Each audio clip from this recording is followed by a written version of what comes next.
Hello students, welcome to Phalak Academy. I am Vipul Phalak and this is first video I am going to upload. So later on I will also make the video on whole biology syllabus, so which will be the part of NEET examination or CT examination. So before entering into the biology, we will go through the some basic concept in the biochemistry. ना ही हम biochemistry पढ़ने वाले हैं ना ही chemistry, but we will only learn the few important concept from the chemistry, so that are also important in the biology to understand the some biochemical reactions and some biomolecule, their structure and function. So let's start with matter. So what is matter? Everything surround us, that is matter. So mobile in which you are watching this video, that is also matter. I am holding this pen is also the matter. Even me and you are also the matter. Means everything which is the part of this universe, that is the matter. And in lower classes you might learn about the states of matter: solid state, liquid state and gaseous state. So when we provide temperature to the solid, it will become liquid, and when we provide temperature to liquid, it will become gas. So these are the three states of matter. So now matter is consist of substances, or we can say that all matters are made up of substances known as elements.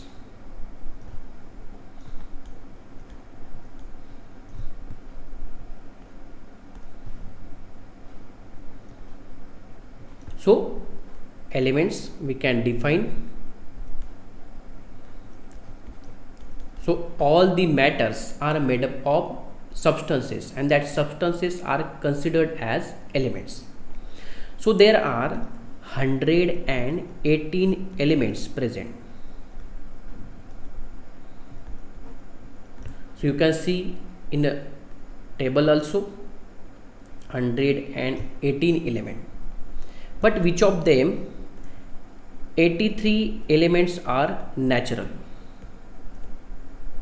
means already exist in the nature, and remaining elements are synthesized by scientists in a laboratory.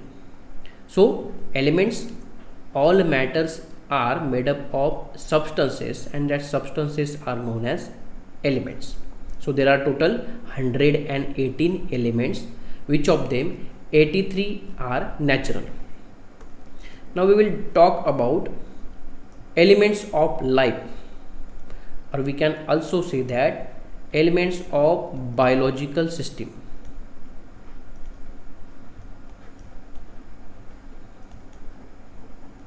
So among the 118 elements, approximately 25 to 26 elements are present in the biological system.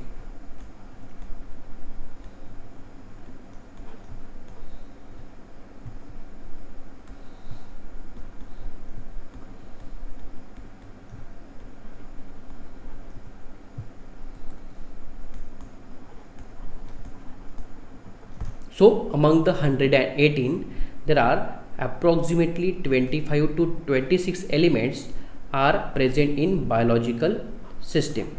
But there are some elements which has very high concentration.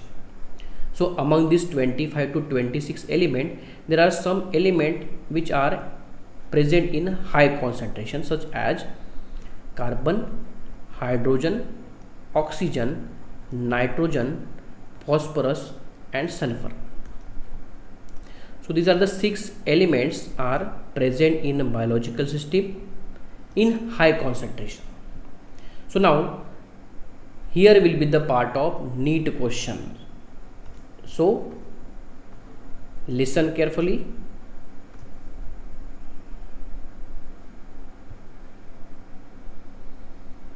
Most abundant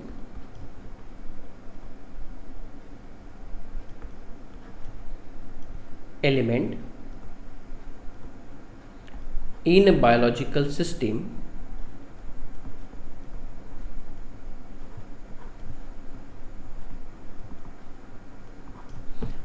most abundant element in biological system by percent weight.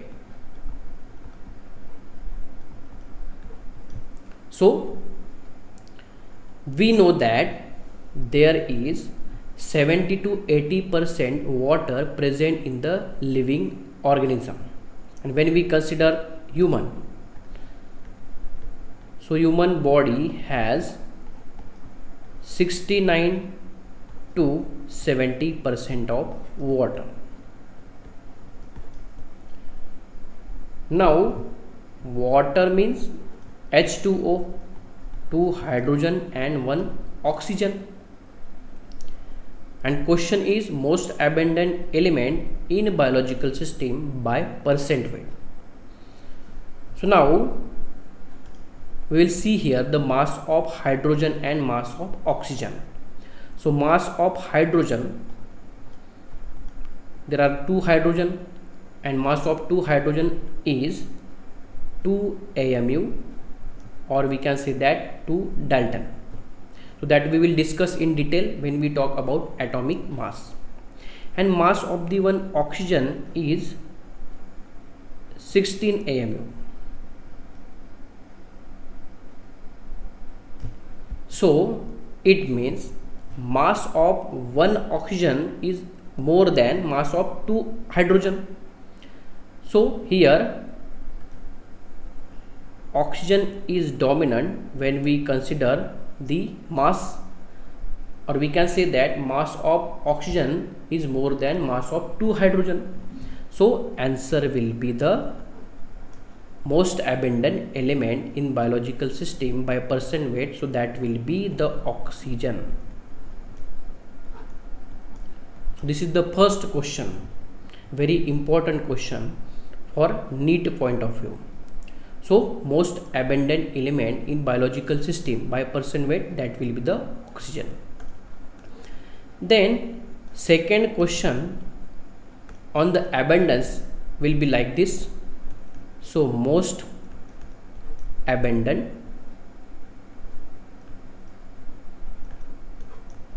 element in biological system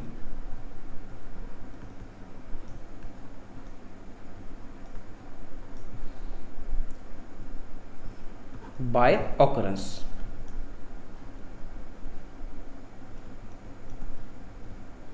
So most abundant element in the biological system by its occurrence. So we can also say that number of elements. Again we know that there is a 70% of the water present in the organism. So when we talk about water molecule H2O, so there are the 2 hydrogen and 1 oxygen. So when we consider the number, or when we consider the occurrence, so number of hydrogen is more. So answer will be the most abundant element in biological system by occurrence, so that will be hydrogen.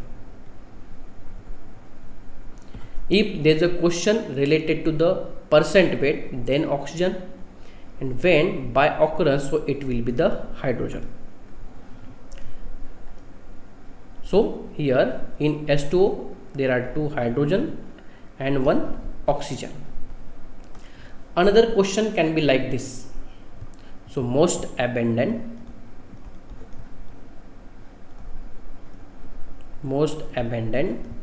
element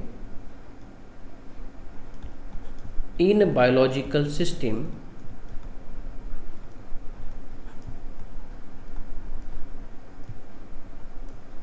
in dry weight. So we already talked about water. presence of the water in biological system, so that is near about 70 to 80%.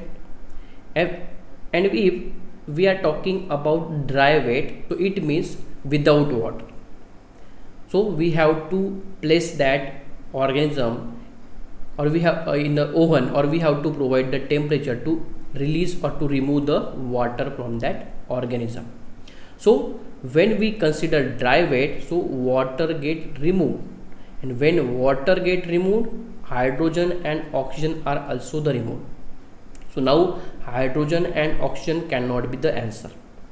So most abundant element in biological system in a dry weight form, so answer should be the carbon, because now there is a less hydrogen and oxygen are remain in the body, because we are talking about dry weight, not percent weight, not occurrence. We are talking about dry weight, so answer should be the carbon. So this is about most abundant elements in the living organism. So by weight it will be the oxygen, so by occurrence it will be the hydrogen, and by dry weight it will be the carbon. So now we will talk about atomic mass.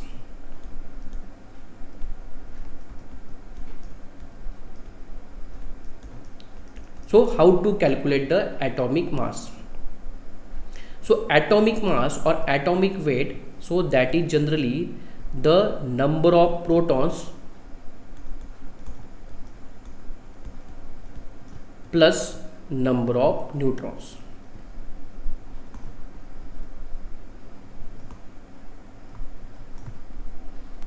So number of protons and number of neutrons. So when we talk about atomic mass, so before that we will discuss about the atom. So what is atom? So we have seen the matters, we have seen the elements, then atom. So atom is the smallest particle of the element. So we can say that atom is smallest particle of element.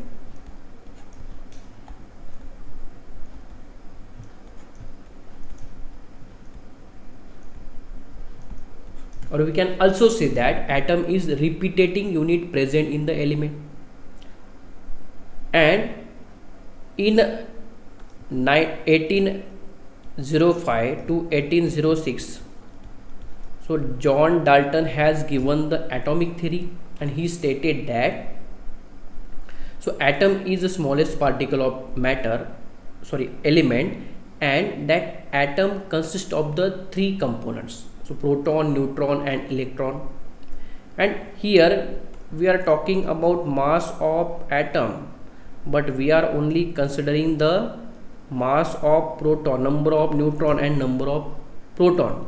Why we are not considering the electron while calculating the atomic mass? And reason is, so when we consider the mass of proton, so one proton has a mass which is 1.672 into 10 raised to minus 24 gram.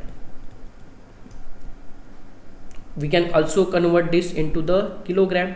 So 1.672 into 10 raised to minus 27 kilogram. This is the mass of proton.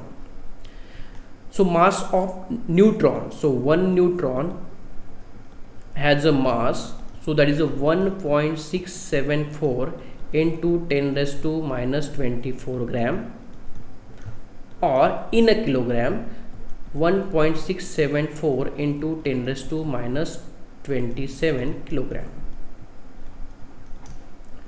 So this is the very slight difference in the mass of proton and neutron in third digit, but that is very negligible. But now see, when we talk about mass of one electron, so that is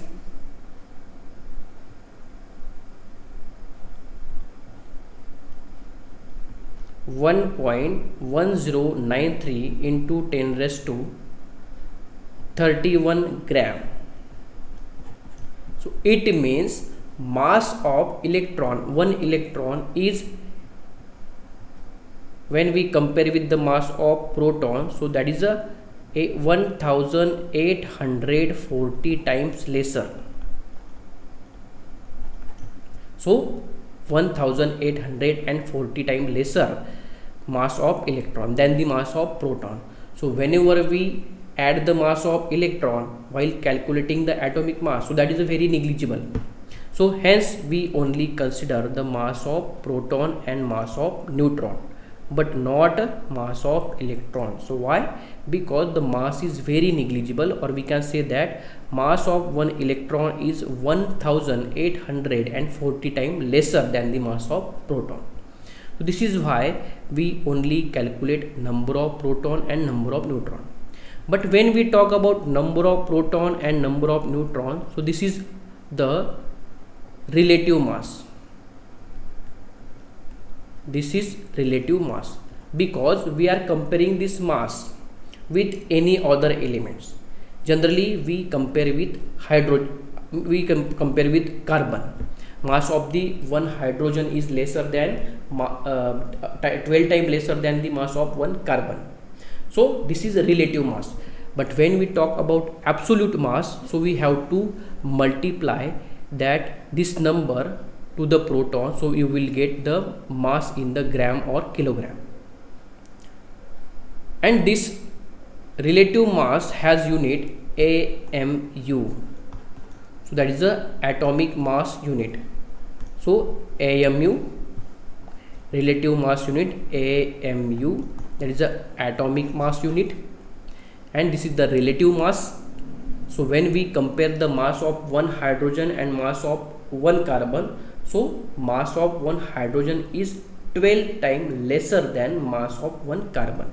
So that's why we generally talk about relation between mass of hydrogen and mass of carbon. So hence this mass is considered as relative mass.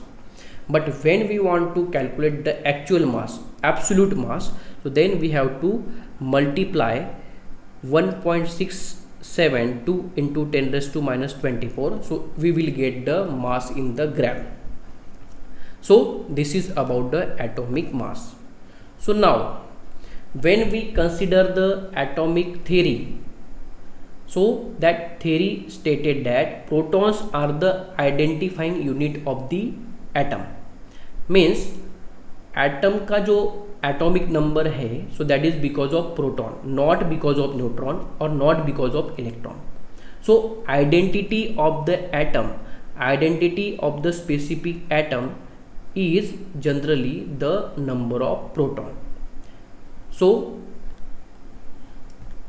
it means carbon has 6 proton.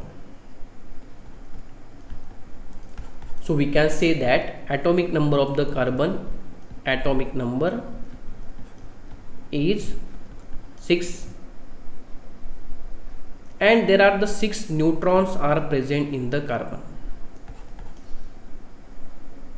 And what is the formula to calculate the atomic mass? Number of proton plus number of neutron. So it means there will be the 12, and that will be the Dalton, or we can say that AMU, atomic mass unit. So this is about how to calculate the atomic mass. Then on the basis of difference in the mass of same element, so that is considered as isotopes. So now we will see the what is isotope. So we can simply define this isotope: atom having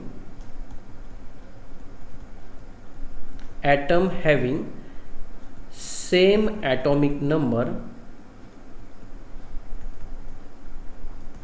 but different mass number. So atom having same atomic number but different mass number, so that is isotope. So we'll see the example here. So if one carbon has total 6 proton and 6 neutron, So remember, always proton will be always constant because that is the identity of the atom. And another carbon has total proton, that will be the 6 because proton are always constant and neutrons are 7. So if we will take the another carbon also, so one carbon has proton 6, total number of proton that is 6, and total number of the neutrons that will be the 8. So what will be the mass of this different carbon? So here 6 protons, 6 neutrons, so mass will be the 12. 6 protons, 7 neutrons, so mass will be the 13. And then 6 proton and 8 neutrons, so mass will be the 14. So now we can say that this all carbon has same atomic number. Why? Because number of proton is same. So number of proton is same. So hence these are considered as isotopes. So proton number is same means atomic number is same and mass number is different. सबका मास अलग अलग है but atomic number is same. So whenever the same atomic number and different mass number, so they will be considered as isotope. So this is about the isotope. So isotope means same atomic number but different mass number. And why this is? Because of the atom which has the same number of proton but they may have the different number of neutrons. So because of that isotope can be the form. Now we will see here isobar, another term, very important term, isobar. So here you can see the same atomic mass, so same mass number but different, but in above statement please add different here. So atom having the same atomic number but different mass number, and in isobar we can see same mass number but different atomic number. So atom which has the same mass number but different atomic number are known as isobars. Now we will see the example. So same mass number means when we consider the C14, so that will have total number of proton, that will be the 6 because protons are always constant, and total number of neutron that will be the 8, and total mass will be the 14. So now we will consider the another element. So nitrogen which has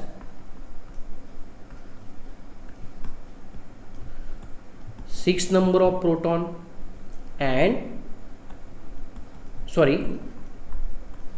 nitrogen which has 7 number of proton and 7 number of neutron. So mass will be the again 14. So mass will be the 14. So carbon which has 14 mass, nitrogen also have the 14 mass. So mass is same here, but you can see atomic number is different because of the different number of proton. So these are considered as isobar, the atoms which has the same mass number but different atomic number.